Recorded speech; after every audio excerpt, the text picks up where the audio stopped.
जब आप मानसिक रूप से ठाकुर को साथ लेके जाओगे प्यारे, आपके बड़े से बड़े जो रास्ते बंद होंगे। जिस समय आपने ठाकुर को कह दिया कि आप मेरे साथ चलो, तो प्यारे जैसे वसुदेव के रास्ते खुले वैसे आपके भी रास्ते अपने आप खुलने हो जाएंगे। कोई रुकावट नहीं आएगी, चाहे कितना ही बड़ा काम हो। जैसे ही वसुदेव जी छोटे से लला को लेकर कारागार से बाहर निकले, रास्ते में यमुना नदी आई। उस समय आधी रात थी, कोई नाव भी नहीं थी, लेकिन विश्वास था। देखो, इसका मतलब ठाकुर जी भी कहीं ना कहीं कथा सुन रहे हैं। वो भी अपना एहसास दिखाते हैं कि मैं भी तुम्हारे बीच में हूं। तो प्यारे, जैसे वसुदेव जी के चरण यमुना नदी में पड़े, अब तक तो यमुना नदी बिल्कुल शांत थी, लेकिन जैसे ही वसुदेव जी के चरण यमुना नदी में पड़े, यमुना नदी में उफान आने लगा। क्यों? क्योंकि यमुना नदी भी जानती थी, ना जाने मेरे कौन से पुण्य के कारण, ना जाने मेरे कौन से सत्कर्म के कारण आज श्री हरि नारायण भगवान बाल रूप में मुझे दर्शन देने के लिए आए हैं। तो मेरा भी मन करता है कि मैं अपने इष्ट के चरण स्पर्श करूं, अपने गोविंद के चरण स्पर्श करूं। अब यमुना नदी उफान में आगे बढ़ रही है। वसुदेव जी के चरणों से घुटनों तक पहुंची, घुटनों से कमर तक पहुंची, कमर से जैसे गले तक पहुंची। अब छोटे से लला ने देखा कि जो मुझे विश्वास के साथ अपने साथ लेकर चल रहा है, उस पर मैं कैसे कष्ट होने दे सकता हूं। छोटे से लला ने टोकरी से दोनों पांव अपने नीचे कर दिए। ले जमुना मैया, चरण स्पर्श कर ले, लेकिन मेरे वसुदेव को कष्ट मत पहुंचाइए। जैसे यमुना नदी ने छोटे से लला के चरण स्पर्श किए, जो यमुना नदी उफान पे थी प्यारे, वो धीरे धीरे शांत होना चालू हो गई। इसका क्या अर्थ है, ध्यान देना। जब आपका गुस्सा चरम सीमा पे हो, आजकल इंसान क्रोध में जल्दी आ जाता है, ध्यान देना। और ये क्रोध क्यों आता है? इसके कई कारण हैं। आजकल जब से ये फ्रिज आया है ना, सुबह रोटी बनाते हैं, चलो एक साथ बना लेते हैं, शाम की भी इसी में काम चल जाएगा। जब से इंसान ये बासी चीज खाने लगा है, ध्यान देना, पहले थोड़ा बनाते थे, विश्राम कर देते थे, ताजा खाते थे, स्वस्थ रहते थे। जब से ये सुबह का शाम, शाम का सुबह खाते हैं ना, बुद्धि इंसान की उग्र होती जा रही है, बात बात पे गुस्सा आता है। और आजकल आप देख रहे हो, पारिवारिक जीवन भी ज्यादा बढ़िया नहीं है। 80% घरों में तनाव चल रहा है, कलेश चल रहा है। चाहे वो सास बहू के बीच में हो, चाहे पति पत्नी के बीच में हो, चाहे भाई भाई के बीच में हो, चाहे पिता और पुत्र के बीच में हो। ज्यादातर 80% घरों में पति और पत्नी के बीच में ज्यादा तनाव मिलता है, ध्यान देना। क्यों होता है? इसके दो कारण हैं। एक तो पतिदेव राम बन के सुबह निकलते हैं, सुबह राम बन के निकलते हैं और शाम को भैरव बन के आते हैं। सुबह राम बन के निकलते हैं, शाम को भैरव बन के। भैरव का मतलब समझते हो ना? और दूसरा कारण है ये मोबाइल। अब जब से ये मोबाइल आया है, इंसान एक नंबर का झूठा बन गया है। होता कहां है? कहता कुछ है, करता कुछ है। अब ध्यान देना सज्जनों, अब उसने तो अपना फर्ज पूरा कर दिया, मोबाइल ने भी अपना फर्ज पूरा कर दिया, और जो भैरव बाबा ने भी अपना फर्ज पूरा कर दिया। अब धर्मपत्नी बेचारी क्या करे? अब पति देव को तो कुछ कह नहीं पाती, सारा गुस्सा किस पर निकालती है? जब भोजन बनाती है, जब आटा गूंथती है ना, दही घूसे घूसे मारती है। और जब घूंसे मार मार के क्या कहती है, नास पिटा जाता कहाँ है, बताता कहाँ है, कहता कुछ है करता कुछ है। मेरा बस चले ना इसकी रोटी में जहर मिला दूं। क्योंकि जब इंसान क्रोध में होता है प्यारे, कुछ भी सोच लेता है। अब एक बात ध्यान रखना, अगर आप अपने घर में शांति चाहते हो, सबसे पहले अपने घर में भोजन को शुद्ध करो। और भोजन शुद्ध कैसे होता है? जब आप भोजन प्रेम से बनाते हो। कहते हैं जब तुम्हारे मन में क्रोध होता हो, जब तुम्हारे मन में टेंशन होती हो, तो थोड़ा रुक जाओ, भोजन थोड़ी देर बाद बना लेना, जब तुम्हारा मन शांत हो जाए।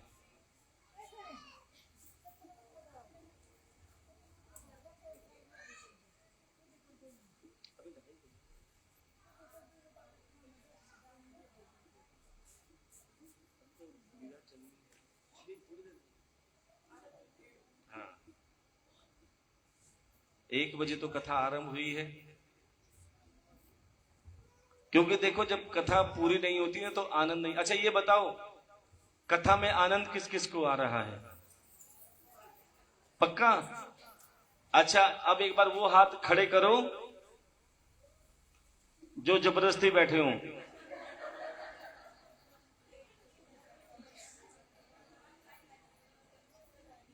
प्रेम से बोलना पड़ेगा। देखो, आप तो आसपास से आए हो, हमें पता है 30 किलोमीटर दूर से आगे कथा करनी पड़ती है। उसके बाद में भी मतलब कथा जड़ी शॉर्ट हो जाती है तो मन करता है अभी पेट नहीं भरा। और हमें देखो, आप सबसे थोड़ी सी शिकायत भी है।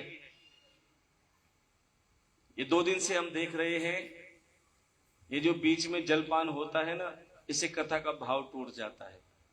थोड़ा सा तप कर लो।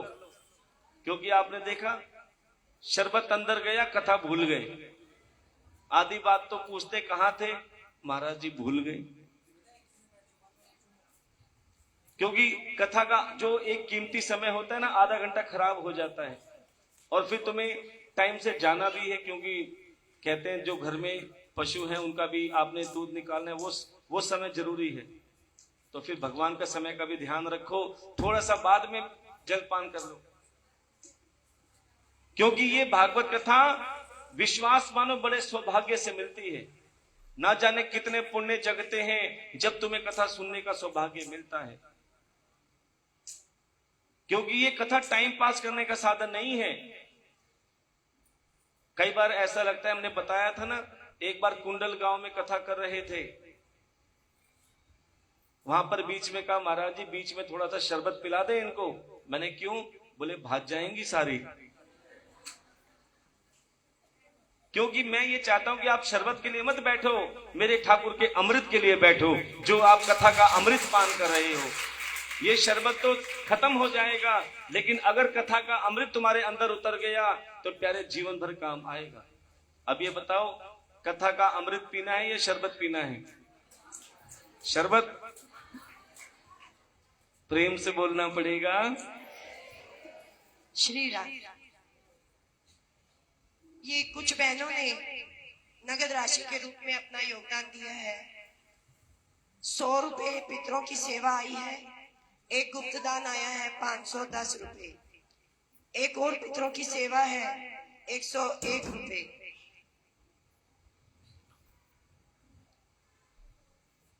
नारायण पटवारी जी के पड़पोते कनिष्क का आज जन्मदिन है। जोरदार तालियों का स्वागत करेंगे। पहले तो देखो, हम हर बार कहते हैं कम से कम कथा में अगर आपके बीच में कोई घर में उत्सव मनता है, चाहे जन्मदिन के रूप में, चाहे सालगिरह के रूप में, चाहे किसी भी रूप में, एक बार भागवत कथा में वो खुशी जरूर बताया करो। उससे आपका जो उत्साह है, आपका जो पर्व है प्यारे, उसमें 4 गुना और ज्यादा तरक्की होगी। इस बच्चे के जन्मदिन पे उनके घर से 1100 रुपए का योगदान आया है। उनके लिए एक बार जोरदार तालियां और महाराज जी की तरफ से बहुत बहुत आशीर्वाद। राहुल चीना बल्लू जी के पोते 1100 रुपए। जोरदार तालियों का स्वागत करेंगे। मनीष जी ने 100 रुपए, ओमवती जी ने 200 रुपए। देखिए तालियां जरूर बजाइए। सोनू ने 500 रुपए। एक और गुप्तदान है 500 रुपए। एक और गुप्तदान 101 रुपए। मयंक पंचाल 151 रुपए। रणवीर मास्टर जी 101 रुपए। तेजस 101 रुपए। तारा देवी 101 रुपए।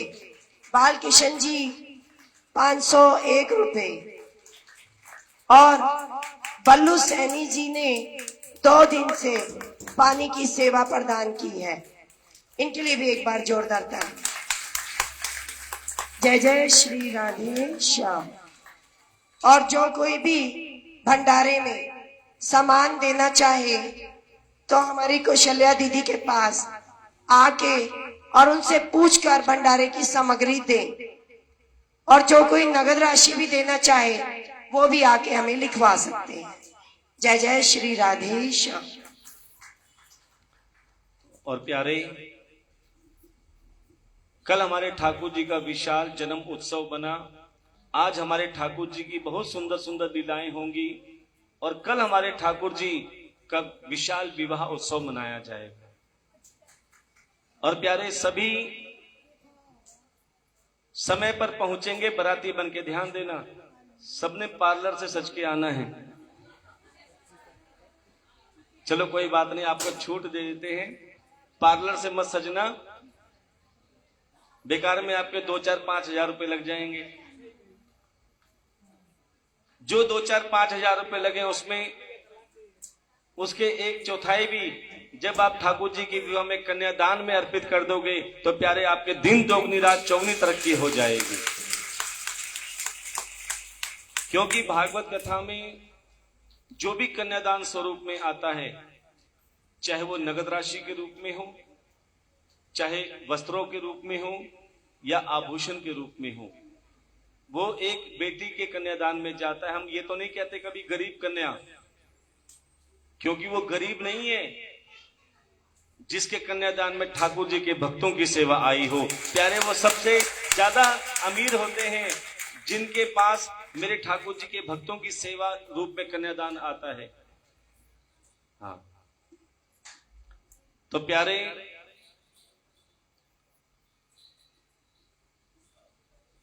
कि आप हमारे शिखर भागवत चैनल, जो ये कथा चल रही है,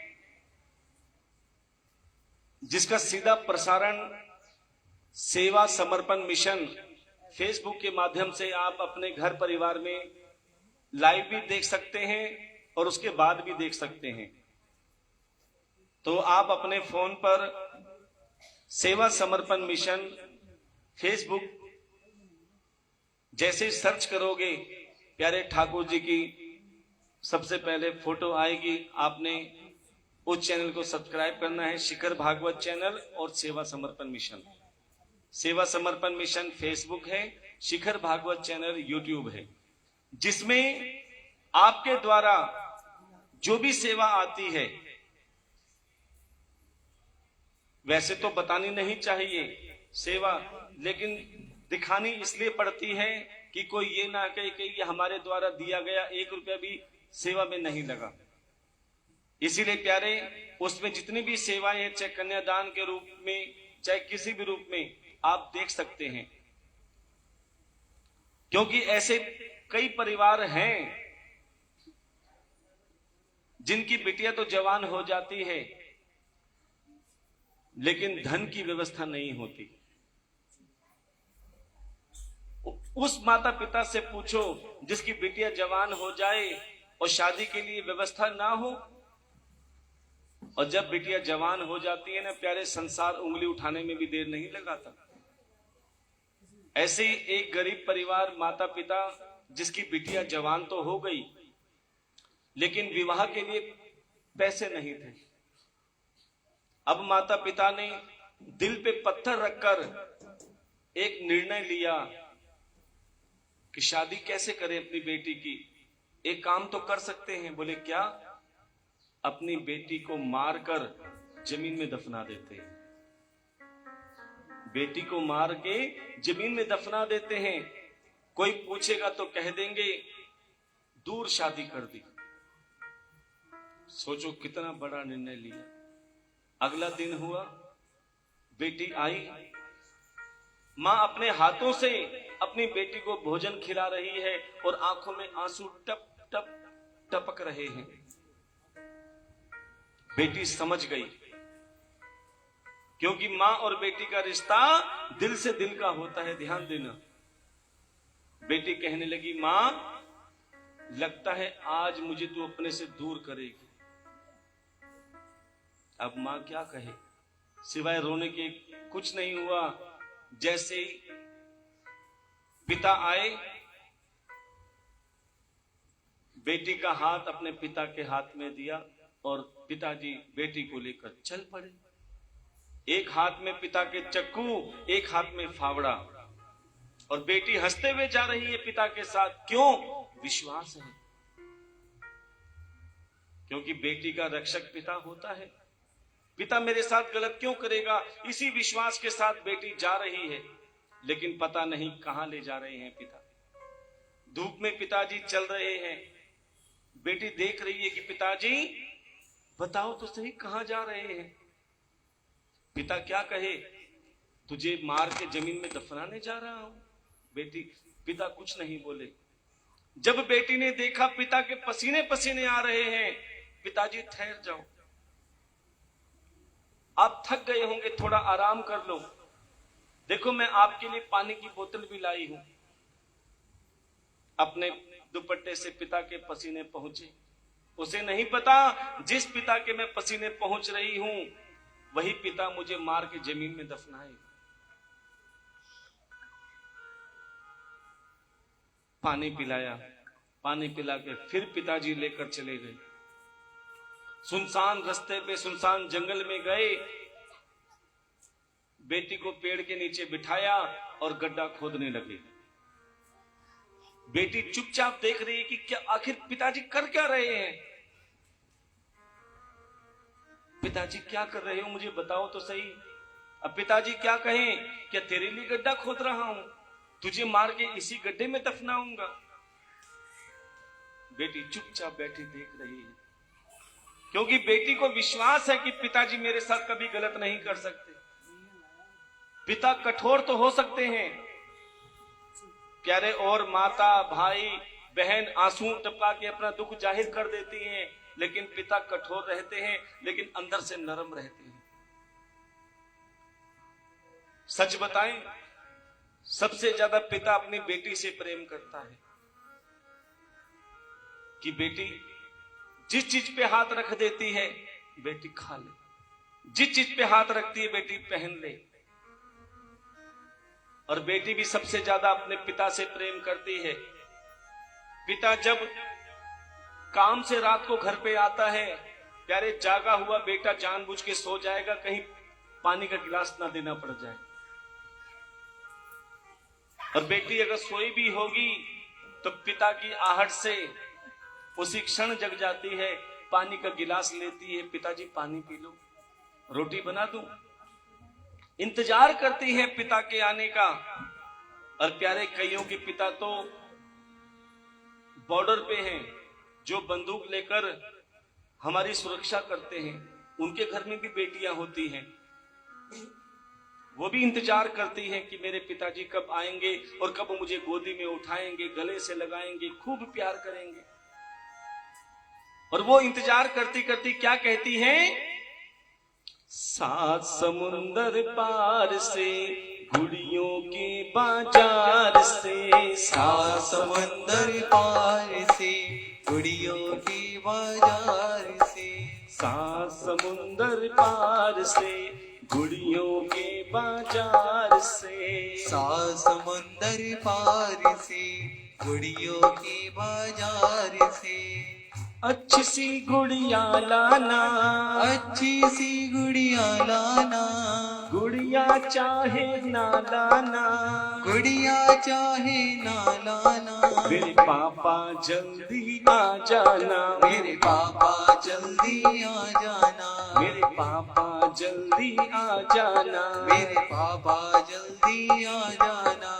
सात समुंदर पार से गुड़ियों के बाजार से, सात समंदर पार से गुड़ियों के बाजार से, अच्छी सी गुड़िया लाना, अच्छी सी गुड़िया लाना, गुड़िया चाहे ना लाना, गुड़िया चाहे ना लाना, मेरे पापा जल्दी आ जाना, मेरे पापा जल्दी आ जाना, मेरे पापा जल्दी आ जाना। मेरे पापा जल्दी आ जाना। और पिताजी अपने परिवार के लिए, खासकर बेटी के लिए जरूरत से ज्यादा मेहनत करते हैं, कहीं बेटी को कोई दुख ना हो। क्यों? बेटियां पराया धन होती हैं। कभी पिताजी अपनी बेटी को किसी चीज के लिए मना नहीं करते। बेटी जब तक तेरा जी करे उठ, जब तक तेरा जी करे जाग, जितना मर्जी खा, जितना मर्जी पहन, जो मर्जी कार्य कर, क्योंकि पिता को पता है जो सुख पीहर में होता है जरूरी नहीं वो सुख ससुराल में मिलेगा। ना जाने कैसा ससुराल मिलेगा, इसलिए वो जरूरत से ज्यादा मेहनत करते हैं। और क्या कब जागते कब सोते हैं पता नहीं, कब जागते कब सोते हैं पता नहीं, कब जागते कब सोते हैं पता नहीं, कब जागते कब सोते हैं पता नहीं, किस वक्त कहाँ होते हैं पता नहीं, किस वक्त कहाँ होते हैं पता नहीं, एक अकेले घर का बोझ उठाते हैं, एक अकेले घर का बोझ उठाते हैं, मेरे पापा दाना पानी लाते हैं, मेरे बाबा दाना पानी लाते हैं, सात समुंदर पार से गुड़ियों के बाजार से, सात समंदर पार से गुड़ियों के बाजार से, अच्छी सी गुड़िया लाना, अच्छी सी गुड़िया लाना, गुड़िया चाहे ना लाना, गुड़िया चाहे ना लाना, मेरे पापा जल्दी आ जाना, मेरे पापा जल्दी आ जाना, मेरे पापा जल्दी आ जाना। मेरे पापा जल्दी आ जाना। अब प्यारे जैसे ही बेटी देख रही है कि पिताजी गड्ढा खोदते खोदते भी थक गए हैं, पसीने आ गए हैं, बेटी ने कहा पिताजी आप रुक जाओ, चलो आप पानी पियो, मैं गड्ढा खोदती हूं। और प्यारे वो बेटी खुद गड्ढा खोदने लगी। उसे नहीं पता कि जो गड्ढा मैं खोद रही हूं मैं इसी में दफनाई जाऊंगी। जैसे गड्ढा खुद के तैयार हो गया, जैसे आखिरी फावड़ा मारा, उस गड्ढे में से कुछ टकराने की आवाज आई। क्या देखा? एक कलश था तांबे का, उसके अंदर हीरे मोती जवाहरात थे। बेटी ने वो कलश निकाला गड्ढे में से, गई पिता के पास, बोले पिताजी मुझे पता लग गया कि आप मुझे यहां पर क्यों लाए। पिताजी ने कहा क्यों लाया बेटी? बोले देखो इस गड्ढे में एक कलश है जिसमें सोना चांदी हीरे मोती है। इतना देखकर पिताजी की आंखों में आंसू आ गए। बोले बेटी मैं इस सोने चांदी के लिए तुझे नहीं लाया था। अरे मेरे पास तो तेरी शादी के लिए धन भी नहीं था, कोई व्यवस्था नहीं थी, मुझे कुछ नहीं सूझा। मैं तो तुझे मार के जमीन में दफनाने के लिए लाया था कि ना तू दिखेगी, कोई पूछेगा तो मैं कह दूंगा दूर शादी कर। बेटी कहने लगी पिताजी बेटियां अपने भाग्य का लेके आती हैं। अरे तुम्हारे पास नहीं है तो क्या हुआ, नरसिंह जी का भात नहीं सुना तुमने? उसका भी लोग मजाक उड़ाते थे। स्वयं कन्हैया उसका भात भरने के लिए आए। जब उसका भात भर सकते हैं तो क्या कोई मेरा भात नहीं भर सकता कन्हैया बन के? किसी के मन में तो मेरे गोविंद बैठेंगे, किसी के हृदय में तो ये आएगा कि कोई भाई बनकर मेरा भात भरेगा, कोई पिता बनकर मेरा कन्यादान करेगा, कोई मां बनकर मेरा साथ देने आएगी। तो प्यारे, कल आप सभी को सौभाग्य मिलने जा रहा है कि कल हमारे ठाकुर जी का विवाह मां अंबा रुक्मणी के साथ होगा। और आप सभी ने ज्यादा से ज्यादा संख्या में पहुंचकर मां अंबा रुक्मणी के लिए, उस कन्या के लिए कन्यादान करना है जिसे आपकी जरूरत है, जिसे आपकी सेवा की जरूरत है। एक बेटी का विवाह कौन सी तारीख का है? 22 तारीख का। 22 जुलाई, इसी 23 कार्ड आ गया है यहां पर। देखो, कहते हर किसी को उम्मीद होती है ठाकुर से, तो वो ठाकुर से सहारा मांगते, संसार से नहीं कि ठाकुर जी मैंने ये कार्ड आपको दे दिया है, अब आप किसके मन में बैठकर किसके हाथों से आप कन्यादान कराओगे। कि 23 तारीख को नया बास आपके पास में गांव है, वहां पर एक परिवार की बेटी की शादी है और उन्होंने भागवत कथा में निमंत्रण दिया है कि ठाकुर जी जितना हो सके, क्योंकि लड़की के पिता भी नहीं है,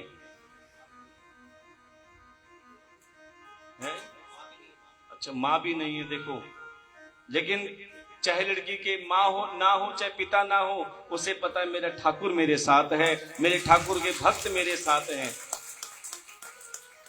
तो कल जो आपको अपनी बेटी के लिए चाहिए, देखो ऐसा तो देना मत जो आपके काम का ना हो और उसके भी किसी काम का ना हो। एक बार शबरी बनकर देख लेना कि जो आप अपने लिए, अपने बहन बेटियों के लिए, अपनी बहू के लिए चाहते हो, चाहे वो नगद राशि के रूप में, चाहे आभूषण के रूप में, चाहे वस्त्रों के रूप में, कि एक बार अपने परिवार के निमित्त ये सेवा कर कर देखना। विश्वास मानो, जिसके घर में बेटा होता है और बहू आनी बाकी होती है, जब वो विवाह में कन्यादान करते हैं उसके घर में रुक्मिणी जैसी बहू आती है। जिसके घर में बेटी होती है और जमाई आना बाकी है, जब वो भागवत कथा में कन्यादान करते हैं तो उनके घर में ठाकुर जी जैसे जमाई आते हैं। और जिसके घर में बेटे भी हैं और बहू भी हैं, वो अगर भागवत कथा में मां अंबा रुक्मिणी के लिए कन्यादान करते हैं किसी बेटी के लिए, प्यारे, उसके घर में चाहे लड्डू गोपाल के रूप में, चाहे राधे रानी के रूप में ठाकुर में अंगना में मेरे ठाकुर खेलते हैं। इसलिए कल सभी को ये सौभाग्य मिल रहा है। और एक बात और ध्यान रखना, अक्सर शादी विवाह में दो जने बिल्कुल नाराज हो जाते हैं, एक फूफा जी और एक जीजा जी। आपने देखा होगा ना, अक्सर नाराज हो जाते हैं, उनको मना के लाया जाता है। ऐसे ही कल अब तक जो भागवत कथा में नहीं आए, जो अकड़ के बैठे हैं, जब तक हमें थोड़ा बुलाया है। कईयों के अंदर अभिमान है, हमें बुलाएंगे तो आएंगे। बड़े ध्यान से सुनना, ये संसार के रचयिता का कार्य है। तुम्हारे घर में बहन बेटी की शादी हो, बेशक मत बुलाना, लेकिन ये ठाकुर का कार्य है। और सबसे बड़ा कार्य होता है निमंत्रण देना। कल अगर आप ऐसे व्यक्तियों को भी ले आए जो अब तक कथा में नहीं आए, और अगर उनके हाथ से ठाकुर जी की सेवा में कन्यादान करा दिया, तो प्यारे इस कथा का 7 गुना फल आप सभी को मिलना चालू हो जाएगा। दिल खोल के कल आप भी कन्यादान करें और प्यारे ये शुभ कार्य, नेक कार्य औरों से भी कराएं। तो समझ लेना, आपकी कथा का संपूर्ण फल आपको मिल जाएगा। अब प्यारे इधर कन्हैया जैसे ही वसुदेव जी गोकुल में गए, गोकुल में नंद बाबा के यहाँ यशोदा ने कन्या को जन्म दिया। जैसे ही वसुदेव जी